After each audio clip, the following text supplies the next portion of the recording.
Ја следите програмата на КТВ, во продолжение емитуваме вести.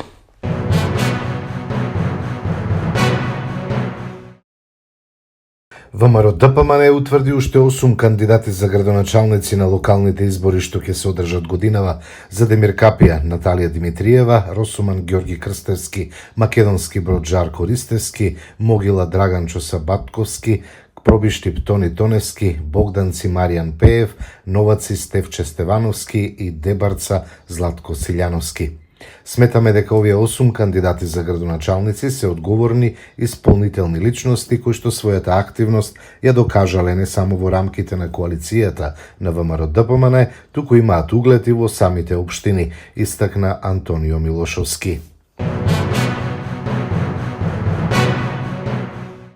Колку докази исчезнаа додека Тошковски и Јанев ги штитеа полицајците кои сега се приведени, прашаа денеска од СДСМ. Приведените полициски службеници се лицата за кои СДСМ ги објави сите факти и аргументи во серијалот Вистината за Кочани, велат од опозицијата.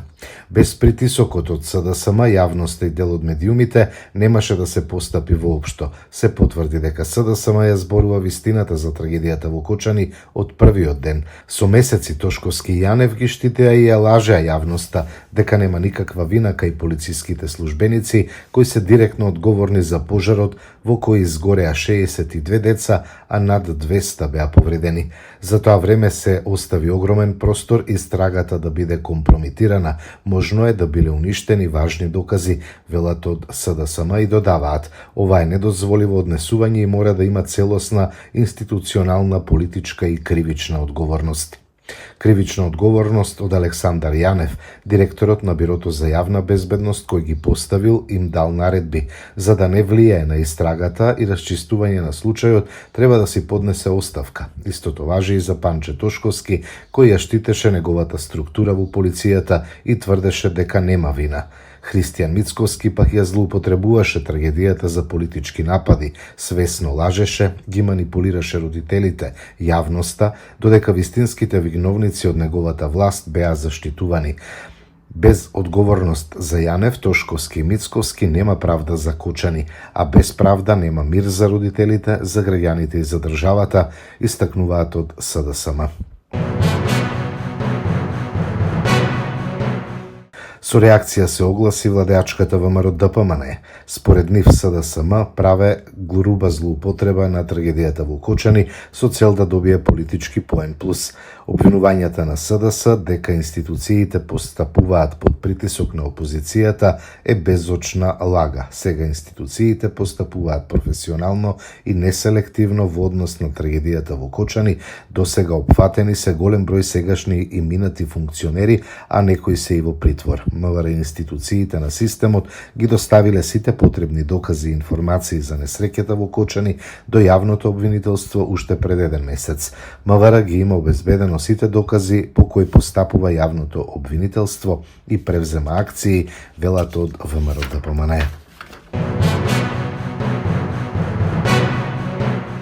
Власта троши 450.000 евра за морски плодови и службени патувања, додека гласа против минимална плата од 500 евра, обвинија денеска од Левица. За расипничката власт, предводена од ДПМН, очигледно има пари во буџетот само за нивните луксузни апетити, но нема пари за работниците кои одвај преживуваат. Додека премиерот Мицковски ја замајува јавноста за некаков економски бум, а граѓаните секојдневно се соочуваат со нови ценовни шокови, пратениците од ДПМН Знам и Вреди не гласаа за предлогот на Левица за минимална плата од 500 евра. Левица овој предлог закон го поднесе на барање на синдикатите, но за жал со Македонија владее антиработничка и авторитарна партија која единствено слугува на крупниот капитал, велат од Левица. Овара Кавадарци до основното јавно обвинителство Кавадарци поднесе кривична пријава против МН, 37 години од Кавадарци, поради постоење основи на сомнение за сторено кривично дело разбојништво по член 237 од Кривичниот законник. Имено на 4 јуни годинава околу 23 часот и 10 минути пријавениот влегол во Тобаково Кавадарци и со закана со пиштол кон вработената одзел пари од дневниот промет, информираат од СВР Велес.